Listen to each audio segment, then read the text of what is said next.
My name is Sienna Hart. I own a string of artisan bakeries in San Diego that people call inspiring.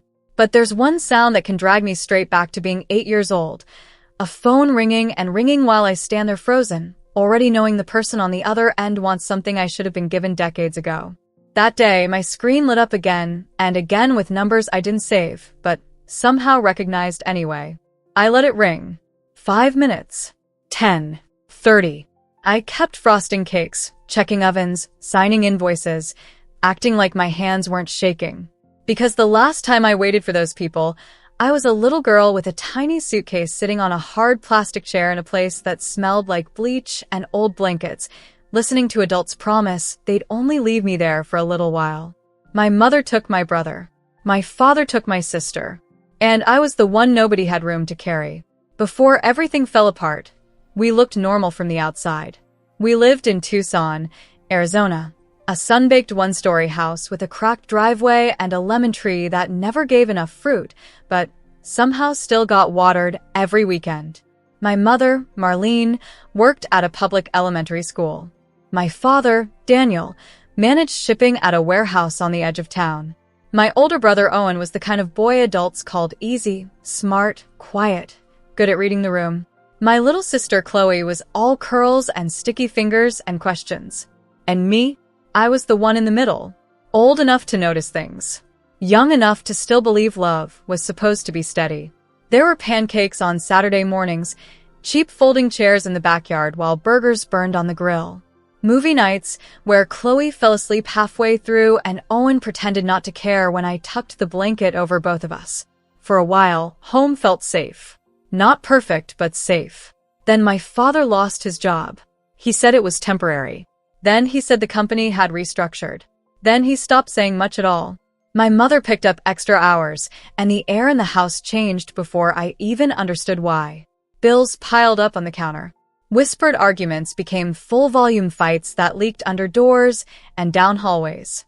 You can always tell when adults are lying about things being fine. They smile too fast. They ask too many questions about school. They avoid your eyes. My father started sleeping on the couch. My mother stopped laughing at things that were supposed to be funny. Owen retreated to his room. Chloe got clingy. And I became the kid who listened at the stairs through walls because nobody was telling me the truth, and I had a feeling the truth had my name in it. The night I realized how bad things really were, I heard my mother say through the bedroom door, "We cannot keep living like this." My father fired back, "Then leave." Silence followed.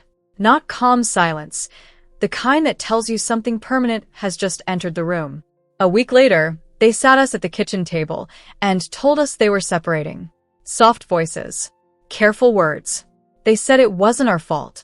They said families can change shape and still be families. Then the real questions started bleeding through. Who would stay where? What school districts would work? What was affordable? Kids hear everything that matters most. My mother wanted Owen because he was calm, organized, easy to move with. My father wanted Chloe because she cried for him and he said she needed stability. Nobody said my name first. Nobody fought for me. Nobody even asked, "What about Sienna?" Until I had already heard enough to know the answer wouldn't sound like love. That night, I stood in the hallway while they argued behind their bedroom door. "You take her," my mother snapped. "I can barely handle one kid right now," my father shot back. "She's too emotional." Then my mother said the sentence that lived under my skin for years. "Just for a little while. Maybe Hope House can keep her until we get settled." Keep her. Like I was luggage. Like I was a box they needed out of the way until life felt easier. 2 days later, my mother packed my clothes into a small suitcase without folding them properly. My father drove. Nobody called it abandonment. They called it temporary. They called it a few weeks. They called it the best thing for everyone. Hope House sat behind a chain-link fence with a faded sign and a front office that smelled like coffee, paper, and disinfectant. A woman at the desk smiled at me in that careful way adults do when they know something terrible is happening and want credit for being gentle about it. My mother knelt in front of me and fixed my collar, even though nothing was wrong with it. My father signed papers without looking up. Chloe was still in the car.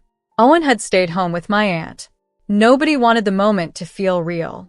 "We'll come back for you soon," my mother said, as soon as things settle down. My father finally looked at me. "Be good, okay? It'll just be for a little while." I stood there staring at both of them, waiting for one face to crack, one voice to break, one of them to decide this was insane and take me back to the car. Instead, they stood up. My mother kissed my forehead. My father picked up the pen. He almost forgot. Then they walked out. They did not turn around. They did not wave. They did not come back that weekend or the next one or the one after that. The first night at Hope House, I slept in a narrow twin bed with a plastic mattress cover that crackled every time I moved. I kept my shoes on because I thought maybe my parents would come late and I'd need to be ready. That was the kind of child I still was then. Not angry yet, just prepared. The next morning, I sat by the window with the best view of the parking lot. I figured if they came, I'd see them first. A white sedan pulled in around noon, and my heart nearly stopped. But it was a volunteer bringing canned goods.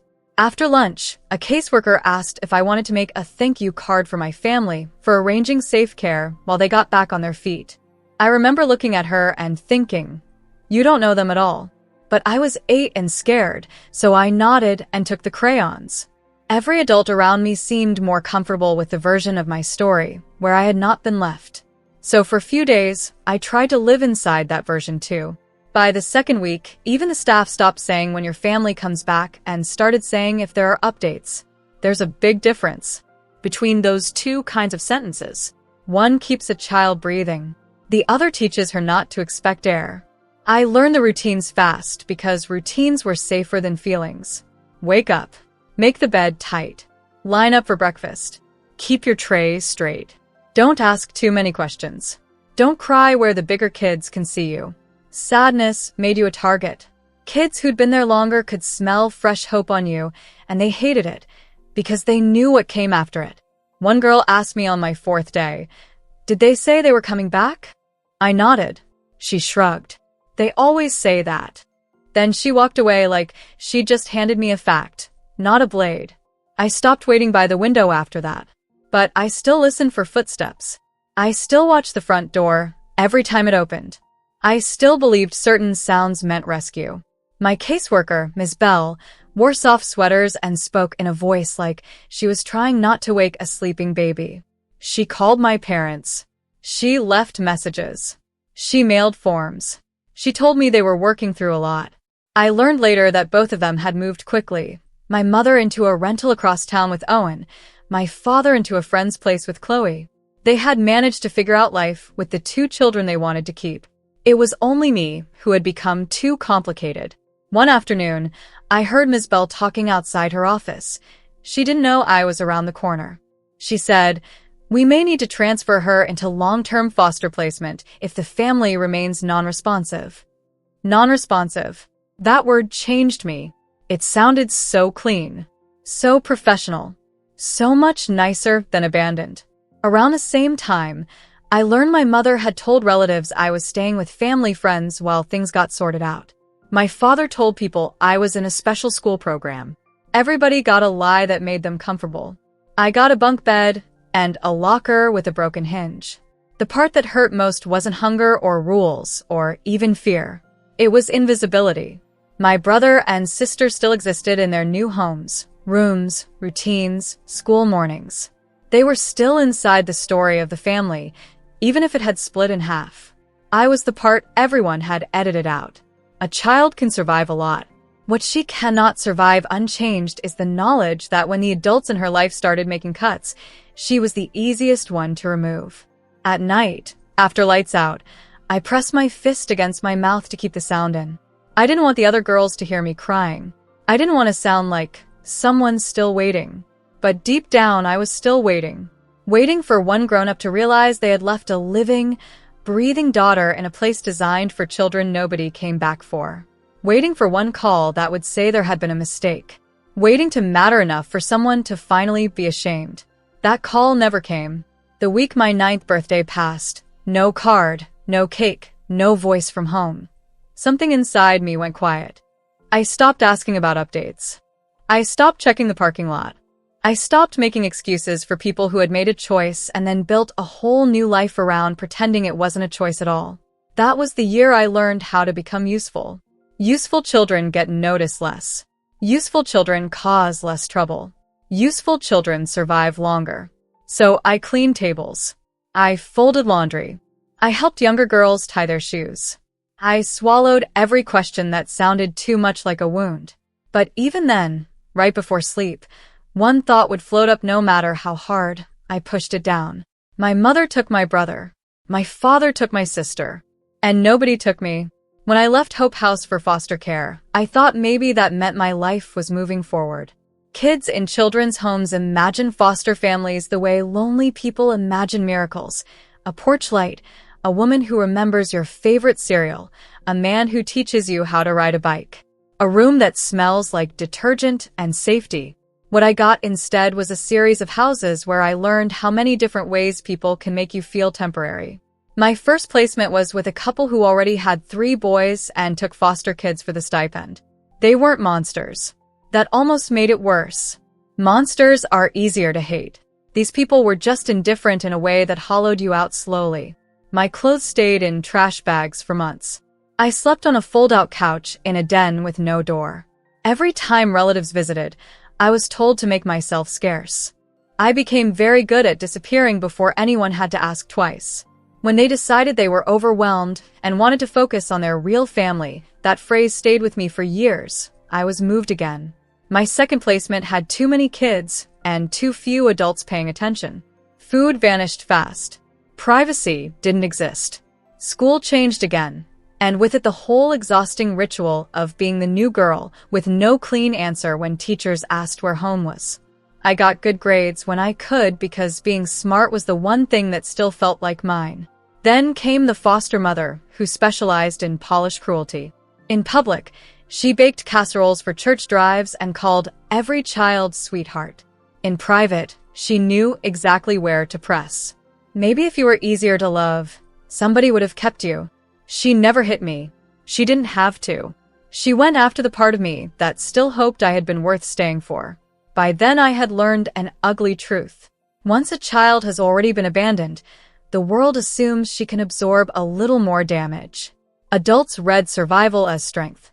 They see a quiet, functioning girl and think she's fine, when really she has just gotten excellent at bleeding internally. The thing that saved me did not look heroic at first. It started in a kitchen. One of the houses sent me to help at a church meal program on Saturdays, because I was considered responsible and because free labor always gets renamed character building when you're a foster kid. An older man ran the baking station. His name was Ramon Ellis, though everyone called him chef even when he wasn't in a restaurant. Silver at his temples, flour on his shirt half the time, and a steady voice that made instructions feel safe. He showed me how to level flour with the back of a knife. How yeast had to wake up in warm water, not hot. How dough changed when you gave it time instead of force. The first time I pulled a tray of dinner rolls from the oven, I just stared at them. They had risen because of what I had done. They had transformed because I followed every step and stayed patient long enough for the change to happen. That may sound small to someone who grew up with ordinary comfort. To me, it felt like proof that care could lead somewhere. People had always been unpredictable. Rules had always changed. Love had always come with an exit. But baking responded to consistency. It rewarded attention. It asked for discipline, then gave you something warm in return. I started volunteering for every kitchen shift I could get. I learned biscuits, cinnamon rolls, braided loaves, simple fruit pies. Chef Ramon didn't flatter me. He corrected me when I rushed and made me start over when I got sloppy. But he treated me like someone capable of mastery, not just someone in need. There's a huge difference between pity and respect, and I was old enough by then to know which one I was starving for. Around the same time, a guidance counselor named Mrs. Vivian Brooks noticed that whenever school asked students to write about the future, I stopped sounding like a foster kid filling out forms and started sounding like a woman building a life. She asked me once why I stayed after lunch to help cafeteria staff stack trays. I shrugged and said I liked kitchens. She said, "No, you like order. You like making things happen with your hands." That sentence hit me hard. It was the first time an adult had described me in a way that had nothing to do with damage. Mrs. Brooks helped me get into a vocational program with culinary electives. Chef Ramon helped me practice. I started waking up early to bake before school whenever I had access to a kitchen, and when I didn't, I wrote recipes in the margins of old notebooks and memorized measurements like prayer. Foster life did not suddenly get easy. I was still moved again. I still learned not to unpack too much. I still had nights where anger came up so hot I had to sit on my hands to keep from breaking something. But now there was a small, stubborn light inside me. Every time I kneaded dough, every time butter melted into flour, every time a crust turned golden at the edges, I felt less like the leftover child, and more like somebody becoming. By 16, I was helping cater small church events. By 17, Chef Ramon trusted me with the bread station without supervision. He told me once, "You have a gift, Sienna, but more than that, you have discipline. Talent makes noise. Discipline builds a life." Nobody in my biological family ever gave me words like that. The people who had made me didn't stay long enough to see who I was. But two strangers did, an old baker with flour on his sleeves and a counselor who noticed where my eyes lit up. They were the first people who taught me something I would spend the rest of my life proving true. Being left behind doesn't mean you are meant to stay there. It only means you'll have to build your own road out. By the way, if you're still with me on this story and it's hitting home, make sure you hit subscribe. I post stories like this every week, and you don't want to miss what's coming. I aged out of the system at 18 with one duffel bag, a folder full of paperwork nobody really explains to foster kids until it's too late, and a scholarship to a community college culinary program that felt way too small to carry the size of my hunger. Not hunger for food. Hunger for control, for a future nobody could take, because nobody had given it to me in the first place. I moved into a shared apartment in San Diego with two other girls who didn't care where I came from as long as I paid rent on time and kept the sink clean. Nobody asked me to perform gratitude for being allowed to stay. That was one of the first freedoms adulthood gave me. I enrolled in classes during the day and worked mornings at a diner that served breakfast to men in work boots and women in scrubs. At night, I cleaned equipment at a small bakery in North Park until my back ached and my fingers went numb. I did homework at bus stops. I memorized inventory costs while waiting tables. I lived on coffee, toast, and the kind of determination that borders on anger if you get close enough to it. I understood something by then that most people don't learn until much later. Stability is expensive, peace is expensive, and not having to beg is expensive. When you come from nothing, every ordinary thing feels like a mountain with bills attached. I started selling my own pastries at a weekend farmer's market, honey sea salt rolls, brown butter muffins, cardamom buns that sold out before 10 in the morning when the weather was cold enough for people to want comfort. At first, I was just trying to cover gas and textbooks. Then I noticed something. People came back. They brought friends. They asked where my shop was. I didn't have one. Not yet. But for the first time, yet sounded more powerful than never. That market is where I met Tessa Monroe. She had a booth nearby selling handmade ceramic mugs and talked faster than anyone I'd ever met, a business brain wrapped in a messy bun and a leather jacket. She looked at my pricing board one morning and said, "You're undercharging by at least 20%, and smiling like it's a personality trait." I laughed. Nobody had ever critiqued me that casually without trying to make me feel small. She became my first real friend in adulthood. Not a counselor, not a mentor, a friend. The kind who showed up with coffee when I had a breakdown over rent, and who could look at a spreadsheet like it was gossip. A few months later, I met Adrian Cole. He came into the bakery where I work nights because his architecture firm was putting in late hours nearby. For a full week, he ordered the same black coffee and one plain croissant, like he was too tired to choose joy. On the 8th day, he asked who made the orange rosemary scones. I said I did. He took one bite and closed his eyes like he was having a spiritual experience in front of the pastry case. I should have found that ridiculous. Instead, I laughed so hard I had to look away. Adrian was careful with people in a way that made me suspicious at first. Men who are too gentle can feel unreal when your nervous system has been trained on instability. But he never pushed. He never tried to fix my past or drag my story out before I was ready. He liked my ambition. He respected my boundaries. He asked real questions and waited for real answers. That patience made room for trust, not all at once, not in some dramatic scene. Slowly. The only kind of slowly I had learned to believe in. I transferred into a business-focused culinary extension program and started mapping a future bigger than surviving shifts. Tessa kept telling me I needed a brand, not just recipes. Adrian helped me think about space and flow. Chef Ramon reminded me not to chase aesthetics, so hard I forgot substance. Somewhere in the middle of all that, the name came to me. Second Morning. Because some people get one clean beginning, and some of us have to build a second one with our own hands. I started with pop-ups, then private catering, then a breakfast window inside a shared food hall that barely fit 2 employees and a mixer, but felt like proof of concept. I was terrified the whole time. Terrified the market would cool off. Terrified I'd miss payroll.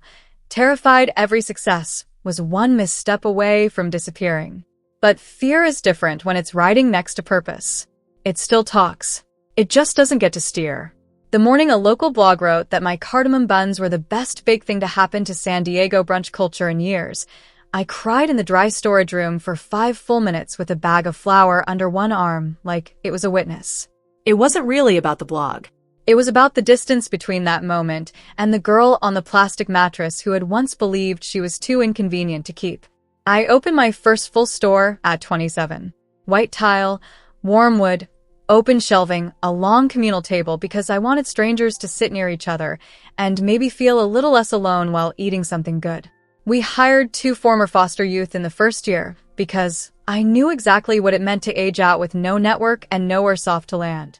I wasn't interested in building a pretty business with a sad origin story attached like decoration. I wanted to build something that fed people. Literally, emotionally, practically. Business grew. So did my confidence. So did the part of me that no longer measured worth by whether someone came back. By 32, Second Morning had grown from one narrow breakfast window into 8 locations across San Diego County. Newspapers called me resilient. Lifestyle magazines called me self-made. They put me in linen blazers and photographed me beside racks of pastries like survival had been a branding exercise instead of a private war. Every time someone said orphan turned entrepreneur, I had to resist the urge to ask whether they wanted the version with the nice lighting or the one with the hunger and panic attacks and years of being treated like temporary furniture. Still, the coverage helped. So I used it. We launched a paid apprenticeship program for young adults aging out of foster care. We partnered with a housing nonprofit. We started offering free budgeting workshops out of our flagship location every month because nobody teaches kids in the system what adulthood actually costs until the rent is already due. My life wasn't perfect, but it was mine in a way that still moved me sometimes. I had a home with plants I kept alive on purpose, a partner who knew when to hold me and when to leave me alone. People who called not because they needed something, but because they wanted to know how my day had been. I had built a life sturdy enough that my past no longer felt like a trapdoor under every good thing. Then I agreed to do a television interview. It was a local feature at first, just a human interest segment about small business growth and community impact. But the anchor asked one unexpected question near the end. She said, "You talk a lot about creating second chances for other young people. Where does that come from for you personally?" Maybe I was tired. Maybe I was ready. Maybe some part of me wanted the truth to exist somewhere outside my own body for once. So I told it. Not every brutal detail, but enough.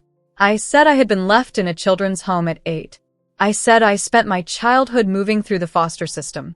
I said the work I do now is built on the kind of support I wish somebody had fought to give me earlier. The clip went online that evening. A bigger account reposted it. A newspaper picked it up with old photos, business numbers, and a headline about what I had built after being abandoned by both parents. That word finally appeared in print. Abandoned. I stared at it for a long time on my phone and felt no shame. Only clarity. 3 days later, the calls started. The first came while I was reviewing payroll in the back office. Unknown number. I ignored it. Then another. Then another. By lunchtime, there were 6 missed calls, and then a voicemail from a voice I hadn't heard in over 20 years, but recognized instantly. because trauma stores sound in places logic can't reach. It was Owen. His voice had gotten deeper, but the rhythm was the same. "See, it's me. I know this is a shock. Please call me back. There's a lot you don't know." I sat so still after that message ended that my assistant manager knocked on the door to ask if I was okay. I said yes, which wasn't entirely true, but wasn't entirely false either. I was functional. That had been my version of okay for most of my life. The second voicemail came from Chloe that evening. She cried before she finished saying my name. The third was my mother, older, breathier, like regret had weighed in her chest. Then my father. Then Owen again. Then texts, each one trying a different tone. "We need to talk. Please just hear us out. There's so much you were never told. We've been looking for you. Your father is sick. Your mother is beside herself. Chloe wants to see you. Owen says he never stopped thinking about you." I let every call ring out. 5 minutes. 10. 30. Just like that first morning in the office when my hands shook over a tray of invoices. I forwarded the numbers to Tessa. She has the instincts of a private investigator trapped inside a businesswoman's body. She didn't do anything illegal. She just knew how to look at public records, social media, local news archives, and the digital footprints people leave when their lives stop holding together neatly. By the end of the week, the picture was ugly enough to make the timing of their sudden love feel even dirtier. My mother, Marlene, had remarried years after the divorce, then divorced again 18 months earlier. Her second husband had left after a long stretch of financial problems she'd apparently hidden from almost everyone. My father, Daniel, had developed serious health issues and was living alone in a one-bedroom rental outside Phoenix, having burned through whatever savings he once had. Owen had worked in regional sales until he got tangled in an expense fraud investigation and lost his job. Chloe had apparently spent years being told so many different versions of what happened to me that she had eventually pulled back from both parents. In other words, life had done what conscience never managed to do. It had cornered them. Suddenly, my story wasn't a family shame they could bury. It was a door they wanted reopened, because maybe the daughter they threw away had grown into someone useful. I should tell you that was the moment all my feelings shut off and I turned to ice. That would make for a cleaner story. It would also be a lie. What I felt was complicated. Rage, yes. Disgust, absolutely. But also grief, the old kind, the humiliating kind. The kind that doesn't care how successful you are. Because even when you know exactly who people are, there is still a part of you that notices how long it took them to want you. And bleeds. I finally agreed to meet them. On one condition. Not at anybody's house.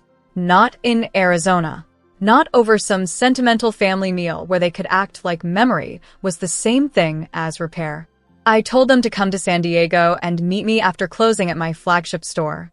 Neutral ground. Except it wasn't neutral at all. It was my ground. My ovens. My table. My rules. They arrived together on a Tuesday evening, just after 7. I saw them through the front windows before I unlocked the door. And for one surreal second, they looked like a family in an ordinary scene, standing under the soft light outside a bakery, shifting their weight, waiting to be let in. Then I remembered what families do when they want to keep you. And the image broke. My father looked smaller than I remembered, not just thinner, but dimmer, like life had scraped him down. My mother had the same restless hands, twisting the strap of her purse. Owen carried himself with the careful politeness of someone who knew he needed mercy and had no right to ask for it. Chloe looked at me the way people look at a grave they've finally located after years of not knowing where to stand. I let them in. Nobody hugged me. Good. They sat at the long communal table. For a while, nobody knew how to begin. Finally, my mother whispered, "You look beautiful." It was such a useless sentence in that room. I almost laughed. Instead, I said, "You didn't come here to describe my face. Start talking." Owen tried first. He said they'd all been through hard times, that there were things I never understood as a child, that everyone had regrets. My father said he had been overwhelmed, broke, ashamed, drinking too much. My mother said she had been drowning and thought temporary care was safer than the chaos they were living. Chloe cried and said she'd been told so many versions of what happened to me that she'd stopped knowing what was real. I let them talk. I let them explain. I let them rearrange the past until all the sharpest corners had almost disappeared. Then I stood up, walked behind the counter, and came back with 4 slim folders I had prepared the night before. Each one held copies, dates, placement records, school transfer forms, caseworker notes, aged-out paperwork, a birthday intake form with no emergency contact listed. I placed one in front of each of them. My hands were steady. My voice was too. That surprised even me. "You all keep using words like hard and overwhelmed and complicated," I said. "So, let me simplify it for you. You did not lose me. You left me." Nobody moved. I kept going. I told them about Hope House, the window I used to sit by, the foster home where my clothes lived in trash bags, the woman who smiled in public and whispered poison in private, the nights I rationed food because I didn't know if enough would still be there in the morning, the schools where I learned not to mention parents because pity made people awkward and cruelty made them interested, the headaches, the insomnia, the way I apologized for existing well into adulthood because somewhere along the line I had absorbed the idea that needing anything was dangerous. My mother started crying halfway through. My father stared at the paperwork like it might blur if he didn't fully look at it. Owen covered his mouth. Chloe wept openly. I did not stop. I had waited too long to be interrupted by tears that should have come decades earlier. Then I told them about Chef Ramon, Mrs. Brooks, Tessa, Adrian, and the life I built from scratch. I told them because I wanted them to understand something essential. They were not sitting across from a broken child who survived by accident. They were sitting across from a woman who had been rebuilt by people with no obligation to love her and no blood tie forcing them to stay. That was their indictment. Strangers did what family refused to do. When I finished, silence settled over the room. Then my father said the thing he believed would move me most. "I know I don't deserve this, but I'm sick, Sienna. I don't have much time. I wanted to make things right before it's too late." My mother reached for my hand, then stopped when I didn't move. And then Owen said it. He admitted he had hoped maybe I could help the family through this stretch. That maybe, with everything I had built, there was a way to support our father's care. Maybe help him get somewhere better. Maybe even help Owen get back on his feet after what he called one terrible mistake. That was the moment the room changed. Not because I was shocked. I wasn't. Some part of me had expected it. But hearing it out loud stripped the last layer of performance away. There it was. The need beneath the nostalgia. The urgency beneath the apology. They had not found me because love finally outran shame. They had found me because my success looked like shelter. I leaned back in my chair and looked at each of them. Then I said the most honest thing I had ever said to my family. I did not build this life so the people who abandoned me could come back and use it as a landing pad. My mother flinched like I'd slapped her. Chloe started saying she wasn't asking for money, only a chance. I believed part of that, maybe even most of it. She had been younger than Owen and more lied. To then I was comfortable ignoring. So I gave her the only softness I had left to offer. I told her that maybe, over time, there could be a conversation between us. Just us, slow, honest, no rewriting, no pressure. She nodded through tears, because even she understood that slow was more than they deserved. Then I turned back to the others. I told my mother that thinking about me every day while doing nothing was not motherhood. I told my father that a deathbed apology is still late. I told Owen that being a child once explained his silence, but being a grown man for years did not. I said I hoped they all got therapy. I hoped they told the truth from now on. I hoped they learned to live with what they had done without asking me to carry the emotional cost of making them feel forgiven enough to sleep. Then I set my boundaries plainly. I would not give them money. I would not fund medical care. I would not pose for a healing family photo. I would not let them come in and out of my life based on need. If any future contact happened, it would happen on my terms, in writing first, and only if honesty remained in the room. My father cried then, the quiet kind, the kind that comes when pride has finally run out of useful lies. My mother said sorry over and over until the words started sounding less like language and more like collapse. Owen asked if there was anything they could do. I said, yes. Tell the truth.